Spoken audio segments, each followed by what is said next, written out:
शुभ प्रभात। पृथ्वी तत्व का ग्रहों से क्या संबंध है, यह भी हमारे ध्यान में आना बहुत आवश्यक है।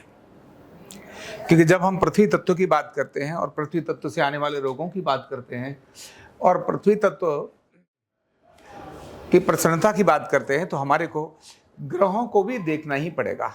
क्योंकि जब तक हमारे को ग्रह की जानकारी नहीं आएगी कि पृथ्वी तत्व का संबंध किन राशियों से है, अलग अलग तत्व का अलग अलग ग्रहों से संबंध है। अलग अलग तत्व के जो हमारे पांच तत्व हैं, इनके अलग अलग देवता हैं, अलग अलग देवता हैं। जैसे विष्णु आकाश के देवता हैं, इसी प्रकार पृथ्वी के देवता भगवान शिव हैं। उन्होंने भी ध्यान में होगा ना, गंगा जी को क्या किया था? धारण किया था गंगा जी को।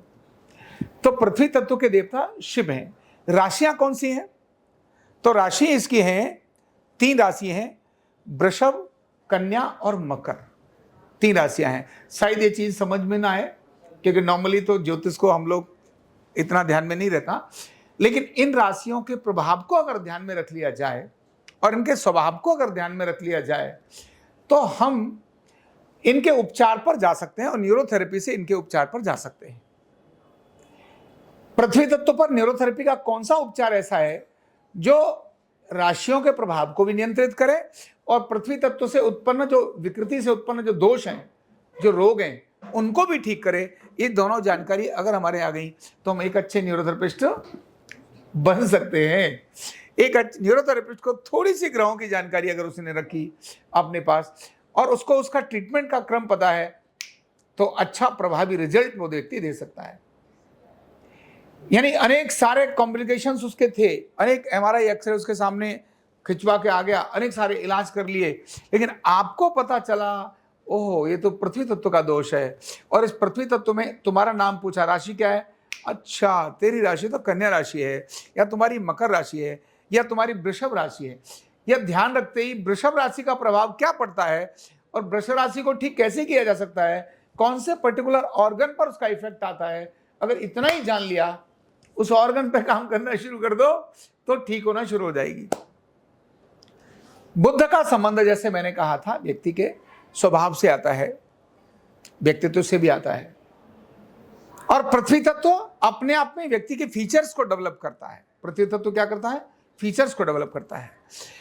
और क्योंकि बुध का शुक्र के साथ बहुत डायरेक्ट संबंध है, सीधा संबंध है, घनिष्ठता है, इसलिए शुक्र के प्रभाव भी पृथ्वी तत्व वाले व्यक्ति को आएंगे ही।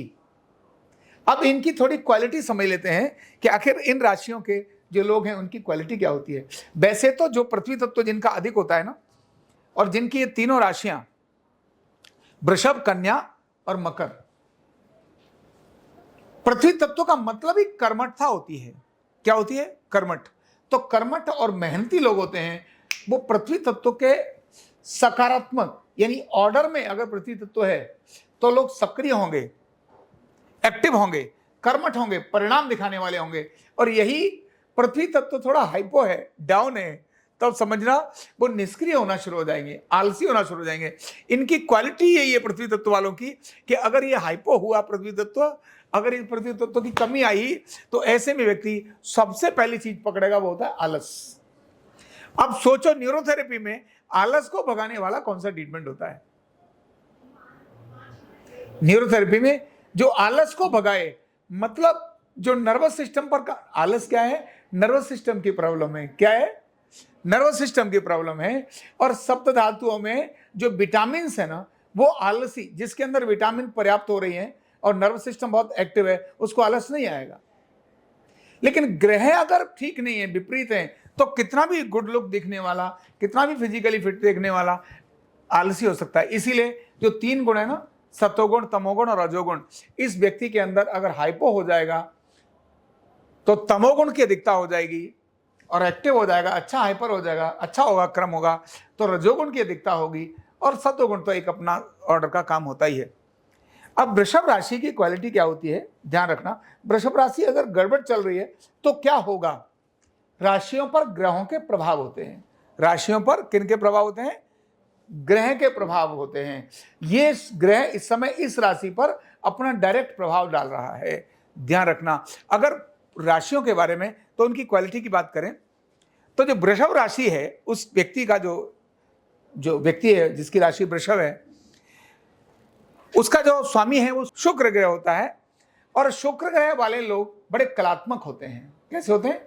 कलात्मक, मतलब उनकी स्किल बहुत अच्छी होगी। और खास बात यह है कि जिसके पास जाते हैं ज्यादातर ये उसके ही बनकर रह जाते हैं, क्योंकि किसी भी कलाकार को कोई व्यक्ति अपने यहां से जाने नहीं देता। जिसके पास स्किल और नॉलेज अच्छी हो उसको कोई जाने देगा क्या? नहीं जाने देगा। और इसीलिए ऐसे लोग जो कलात्मक लोग होते हैं, बड़े कलात्मक होते हैं, कुछ चीजें जो बनाने वाले होते हैं, आपने जितने कारीगर देखे होंगे वो सब एक स्वभाव के होंगे, और वो होता है शांत स्वभाव के। कम बोलने की आदत उनकी होती है, अपने काम में लगे रहते हैं। और ऐसे लोग जो कम बोलते हैं, सुनते ज्यादा हैं, वो दूसरों के क्या बन जाते हैं? दोस्त बन जाते हैं। क्योंकि हर बंदा क्या चाहता है? मेरी बात सुने। क्या चाहता है? और आप सबकी बात सुनते हैं तो क्या हो जाएंगे? आप दोस्त बन जाएंगे। तो वृषभ राशि वाले व्यक्ति की क्वालिटी यह है कि वो जल्दी दोस्त बना लेता है किसी को भी। और एक और बात होती है, ये सबसे दूर रहने के बाद भी मस्त रहता है। कलाकार की विशेषता है, वो अपनी कला में व्यस्त रहता है, इसीलिए अलग रहने के बाद भी क्या रहता है? वो मस्त रहता है। ये उसके गुण हैं। अगर शुक्र ग्रह का इस राशि पर अच्छा प्रभाव चल रहा है तब ये सारे गुण निखर कर आएंगे और प्रगति कोई रोक नहीं सकता। ध्यान रखना, ये डायरेक्ट पृथ्वी से जुड़ा हुआ विषय है। दूसरा आती है कन्या राशि। और कन्या राशि का जो स्वामी है और कन्या राशि की जो क्वालिटी है, और वो है, इसके अंदर आता है परफेक्शन।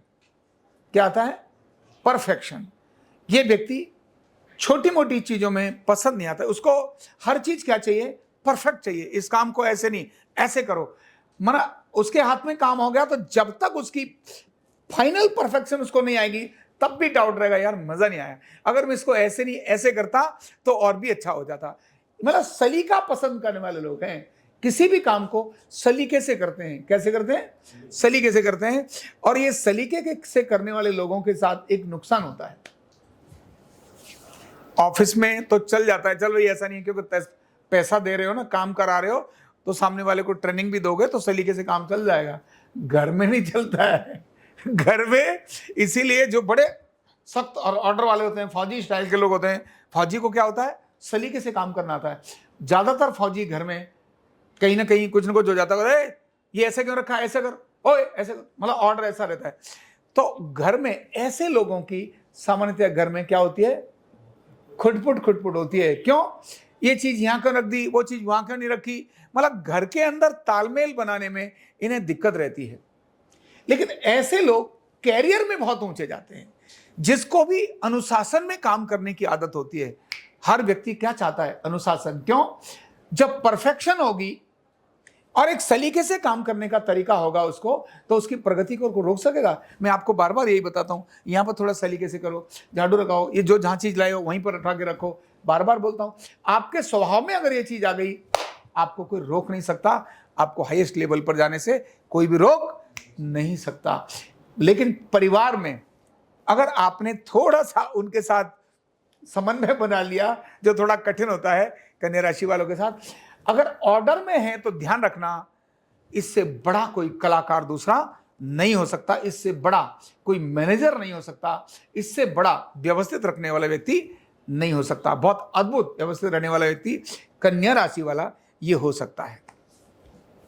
तीसरी आती है, उसका नाम है मकर राशि। क्या नाम है उसका?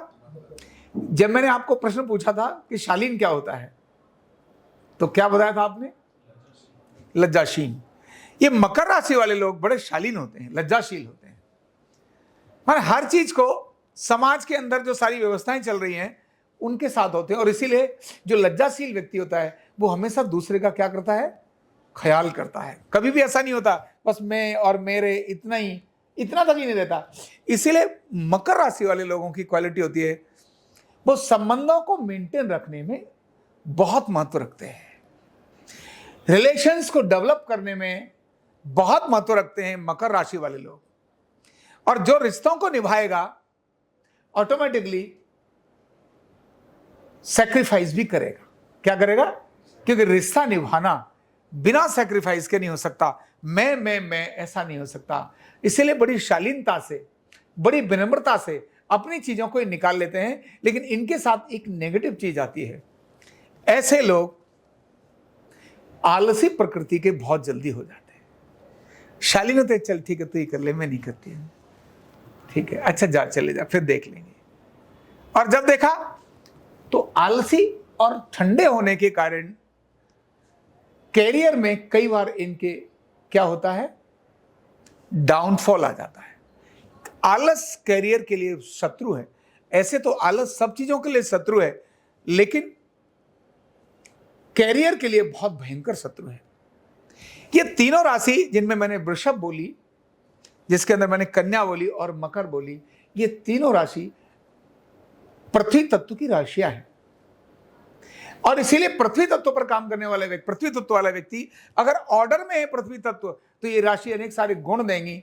और अगर डिसऑर्डर में है तो यही राशियां क्या कर देंगी, आपको नेगेटिव डायरेक्शन में ले जाएंगी। क्योंकि राशि है, उस पर प्रभाव किसका आ रहा है, जिसका प्रभाव आ रहा है वैसा ही एक्शन होगा, वैसी कृति होगी।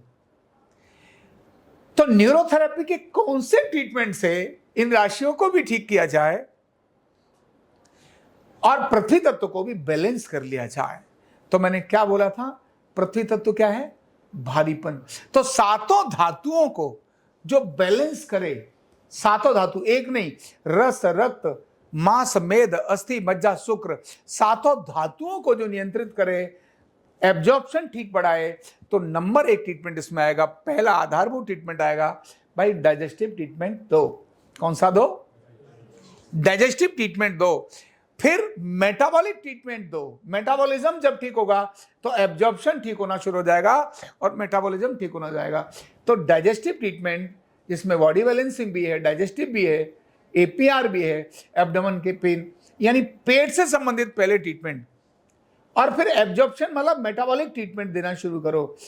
तब फिर क्योंकि इसका इफेक्ट न्यूरोलॉजिकल बहुत इफेक्ट होता है, मैंने कहा ना बड़े सालसी हैं, आलसी भी हो सकते हैं। नर्वस सिस्टम को बूस्ट करने के लिए इन्हें रिवाइटल ट्रीटमेंट, कौन सा ट्रीटमेंट, अगर पृथ्वी तत्व की गड़बड़ी है तो रिवाइटल ट्रीटमेंट देने से ये ठीक हो जाएगा। और ध्यान रखना, मोटापा पृथ्वी तत्व की विकृति का कारण आता है। क्या आता है? पृथ्वी तत्व गड़बड़ है, इसका मतलब मोटापे में। और बहुत ज्यादा सूखा हो गया है तो अग्नि तत्व और पृथ्वी तत्व दोनों ही विकृत हो गए, अग्नि तत्व और पृथ्वी तत्व दोनों विकृत हो गए, तब गड़बड़ हो जाएगा। तो पाचन को ठीक करने के लिए लीवर को ठीक करना बहुत जरूरी है। किसको ठीक करना बहुत जरूरी है? तो लीवर ठीक करिए तो पृथ्वी तत्व ऑटोमेटिकली ठीक होना शुरू हो जाएगा। तो न्यूरोथेरेपी के इन ट्रीटमेंट्स को देकर हम पृथ्वी तत्व को समन कर सकते हैं, ऑर्डर में ला सकते हैं, बैलेंस कर सकते हैं और अनेक सारी बीमारियों को ठीक कर सकते हैं। ध्यान रखना, मैंने ग्रह का नाम लिया था और उसका नाम क्या था? बुध ग्रह। क्या नाम था? बुध और शुक्र। जब भी, क्योंकि बुध ग्रह जो है मन का स्वामी है, आपकी बुध अगर आपका डाउन है तो आपकी चित्त के अंदर बहुत जरा उठापटक कर देगा, बहुत उठापटक कर देगा। और शुक्र क्या है? लग्जीरियस लेने की आदत है उसकी। लग्जीरियस मतलब शुक्र ग्रह अगर प्रभावी है तो समझिए आप पसंद करेंगे लग्जरी, बस मजा आ गया, विदेशों में जाने की इच्छा ज्यादा रखेंगे। और अगर पृथ्वी ग्रह पर, पृथ्वी जो तत्व है इस पर और इन राशियों पर जो इसकी राशि हैं, इन दोनों के डायरेक्ट और अच्छी दृष्टि है, तब समझना कुछ गड़बड़ होने वाली नहीं है, आपका पृथ्वी तत्व बैलेंस होता रहेगा। लेकिन अगर उनकी गड़बड़ी हो जाती है तो जो मैंने ही आपको ट्रीटमेंट बताए हैं, इन ट्रीटमेंट से इन पर्टिकुलर राशियों के व्यक्ति को, उस पर्टिकुलर ग्रहों के आए हुए दोष को नॉर्मल किया जा सकता है। संबंधित बात कर रहा हूं, बुध और शुक्र के जो ग्रह, जो राशि, जो ग्रह हैं, उनके जो भी उनकी अवस्थाएं हैं, उन अवस्थाओं से आने वाले उत्पन्न दोष हैं जो शरीर पर आ रहे हैं, उनको ये जो ट्रीटमेंट जो आपको मैंने बोले, digestive treatment, metabolic treatment, Revital treatment और रक्त के विकार के संबंध में यही चाहिए, डिटॉक्सिन ट्रीटमेंट। रक्त के विकार के लिए एड्रिनल ग्लैंड को भी नॉर्मल करना पड़ेगा। इसीलिए एड्रिनल ग्लैंड को एक्टिवेट करने वाले जब हम ये सारे ट्रीटमेंट को लेकर आएंगे, और क्योंकि डिटॉक्सिन का काम लीवर करता है, तो लीवर पर हम और इंटेस्टाइन पर हम अगर काम अच्छा करेंगे तो नो डाउट पृथ्वी तत्व सभी ग्रहों के प्रभाव से बचाया जा सकता है और एक सुंदर, स्वस्थ, आनंदित शरीर का निर्माण किया जा सकता है, उसका संचालन किया जा सकता है। Thank you so much.